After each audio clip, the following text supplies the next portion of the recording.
All right, this is a lot of fun. Two-time defending Super Bowl champs, the Chiefs, opening up training camp for rookies and quarterbacks today. Late Sunday night, Patrick Mahomes and Chris Jones going back and forth, some fun on X with Mahomes trying to get Jones to report to camp early with himself and the rookies. Jones reply with this. How about, Pat, I love you, but Andy told me that's the day for quarterbacks and rookies. I got to respect the process. I love that. What, D-line report about August 30th, the D-line? Yeah, we wonder why they win Super Bowl. There is Patrick Mahomes, of course. Again, quarterbacks and rookies reporting in Kansas City, the two-time defending champs, trying to three-peat something we have not seen in the Super Bowl era for much more in the Chiefs. Opening up camp today, Michelle Steele joins us now from Kansas City. So a wide receiver rookie, and that is Xavier Worthy. He's been dealing with a hamstring injury. What did Mahomes and Andy Reid have to say about their first-round pick? Yeah, you know what? The Chiefs have really high hopes for this guy, right? There's a reason they drafted him in the first round, the speedster out of Texas. He missed essentially every rep in the spring because of that hamstring issue that you guys talked about. But I spoke to Andy Reid. He says that Worthy is ready to go. In the next few days here with just rookies and quarterbacks here at camp are going to be really valuable for him. Now, historically, rookie wide receivers and Andy Reid offenses don't get a ton of play their first year. Obviously, Rashee Rice bucked that trend last season, and Mahomes says that Worthy, it's time to get to work. There's no easing. Like he's going to have to get out and be ready to go. We got a lot of competition on this offense. Brett Veach and Coach Reid did a great job bringing a lot of competition in. And Xavier, I mean, he got a lot of mental work in these last few weeks that he had during OTAs and minicamp, but it's time to go now. And I mean, y'all saw it with Rashee last year and some of the throwing up days he had. I mean, and we're gonna push you to the limit and prepare yourself to be ready to go for the season. And that's not just him; that's everybody. And everybody has to have that mentality when they come into camp. Now, Kevin, you may have noticed, if you're paying attention to my background, that I am not in front of Arrowhead. I am, in fact, at Missouri Western State University. The Chiefs are one of just 8 teams, a dwindling number of NFL teams who travel for training camp. Back in the early 2000s, it was as many as 21 teams that traveled. And guess what? Andy Reid likes it that way. So as hard as it might be for you or I to imagine, but the Super Bowl winning quarterback, Patrick Mahomes, will be sleeping in a cinder block dorm room tonight. He said for the first time, he actually brought a TV with him, so he will be able to watch as many episodes of NFL Live as he can. We appreciate that, but there's no way. There's no way he's sleeping on those beds. There's no way he's sleeping on a mattress like this. Yes, he Twin XL, Kevin, Twin XL mattresses for everybody. And the Chiefs equipment manager says, in case players forgot pillows and pillowcases, they have pillows. So guys can't, use a loophole like, oh, I forgot a pillow, got to go home. No. The Chiefs equipment staff has pillows for them, so the focus is going to be on football, the team, and your dorm room. Michelle, thank you. That's how you keep a champion grounded. I appreciate that, Michelle, because we know you're sleeping on a luxury bed tonight. Thank you so much, Michelle. Last season, by the way, Mahomes averaged just 6.2 air yards per attempt, which was the second shortest in the league, in front of only Jake Browning, and the shortest of his career. That should change this year because of course, the deep threat addition, Xavier Worthy, who set the combine record for 40-yard dash, and Marquise Brown, who had the 10th deepest average depth of target last season. Lewis, what's the next step here when you look at Mahomes in this offense?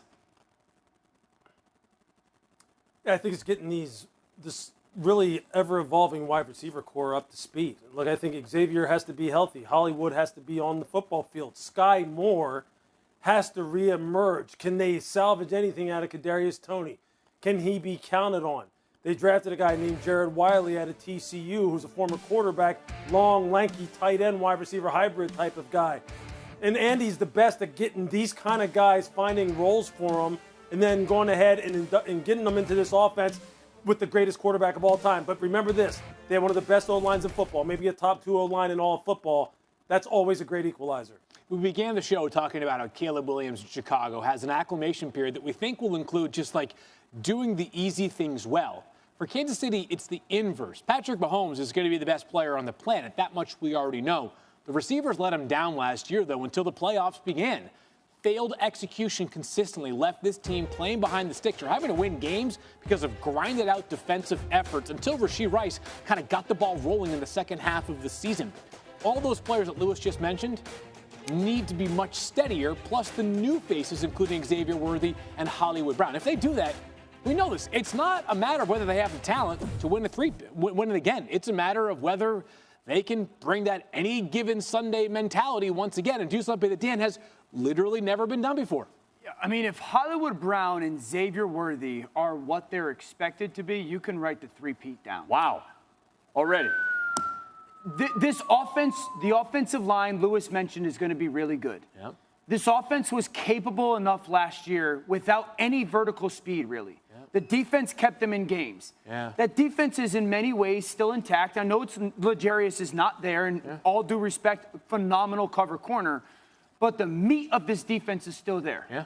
So if the defense is still there, was on the backs of a Super Bowl win, if those two guys bring back the explosive element to this offense and the speed element to this offense, you can mark down the three-peat. Hey, Lewis, real quick, do you agree with that, especially losing Snead? Yeah, look, David Merritt, their defensive back coach, him and Steve Spagnuolo is the best combination maybe in football right now. You just don't hear David Merritt's name. And remember the work that Brett Veach did in the 22 draft, all the DBs that he drafted. They won the Super Bowl against Philadelphia with basically a bunch of rookies in the secondary. All those guys are third-year players now, and they've won 2 Super Bowls. They'll be fine. Okay.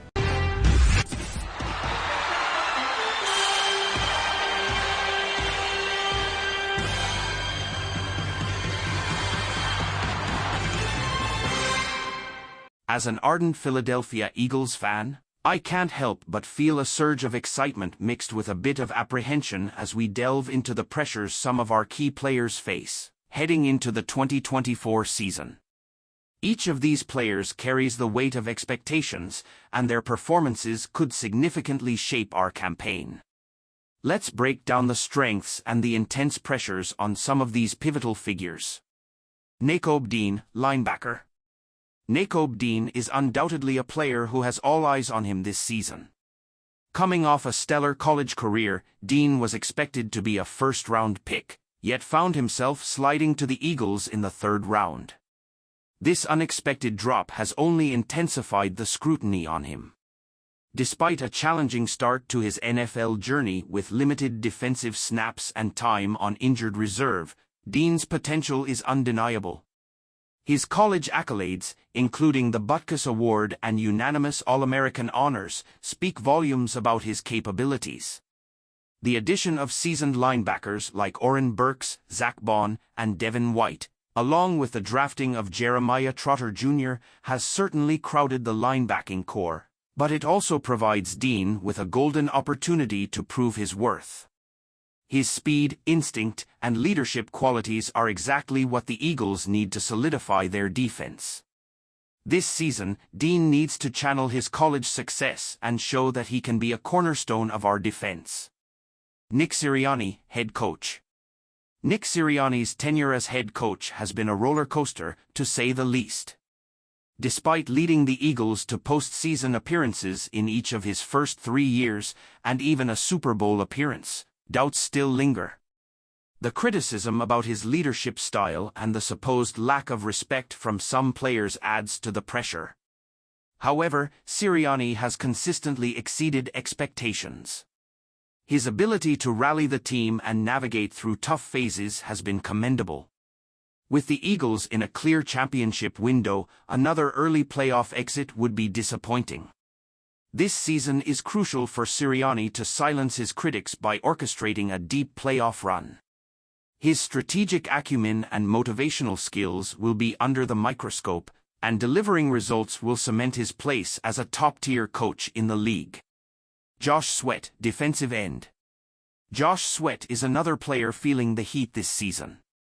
Despite notching 6.5 sacks last season and delivering clutch performances, questions remain about his consistency.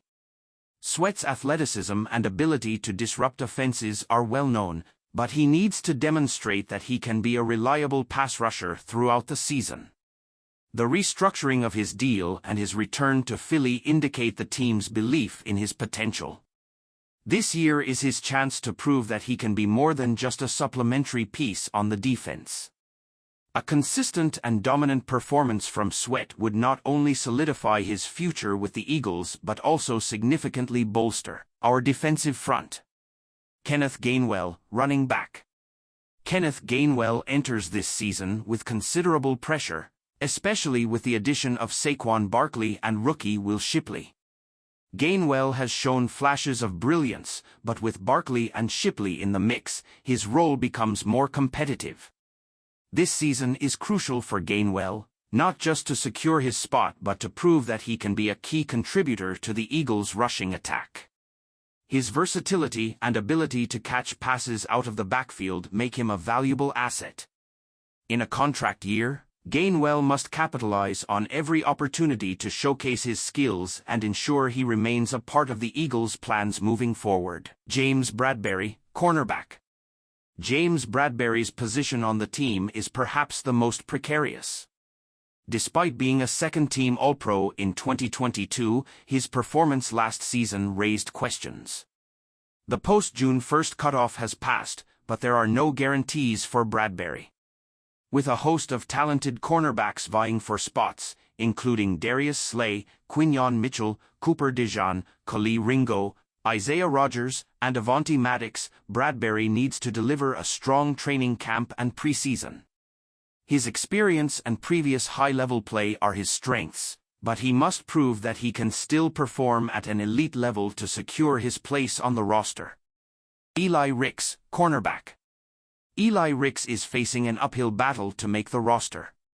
The Eagles' depth at cornerback means that Ricks needs to have an exceptional training camp and preseason to earn a spot. His talent is evident, but the competition is fierce. For Ricks, this is a make-or-break moment. A standout performance could see him carving out a niche role, especially with his ability to contribute on special teams.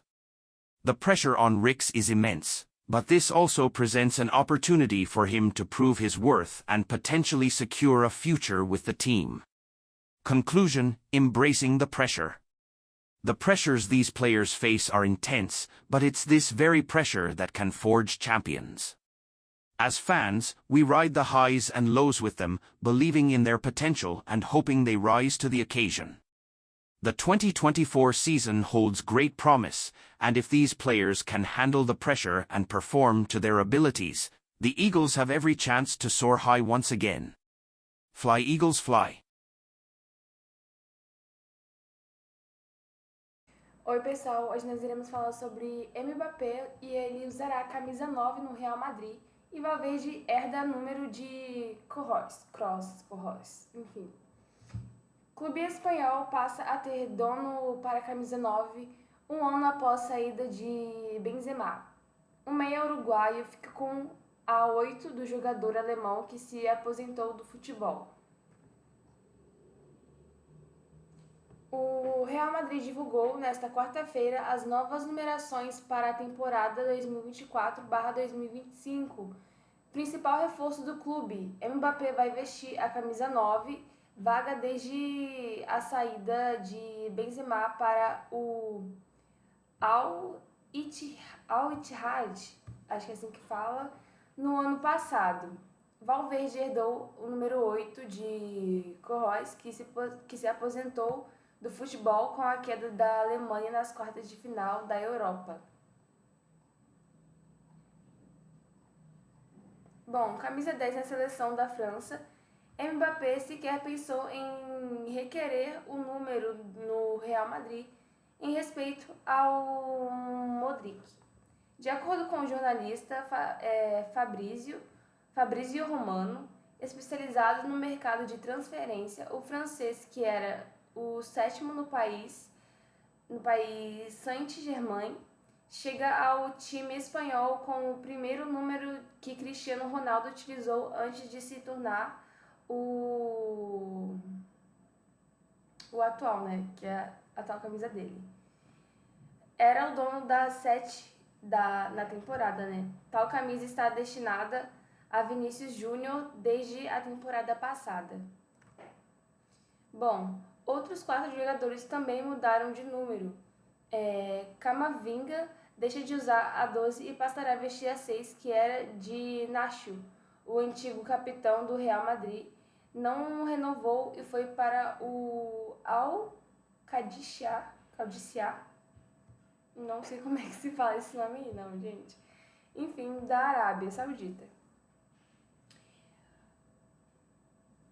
Tchouameni, eu acho que é assim que se fala, Tchouameni, vai de 18 para 14 para, que era, né, de Joselu, que saiu para o Al-Gharafa do Catar. Gulé, joia da Turquia na Euro, pegou a 15 e Valejo, retornando de empréstimo para o Granada, ficou com a 18, né? Enfim, aqui está os nomes. Mas, pessoal, essa foi a notícia. Espero que todos tenham gostado, entendido. Peço perdão aí, porque com certeza devo ter falado algum nome errado. Mas, enfim, gente, tem alguns nomes que realmente são muito complicados.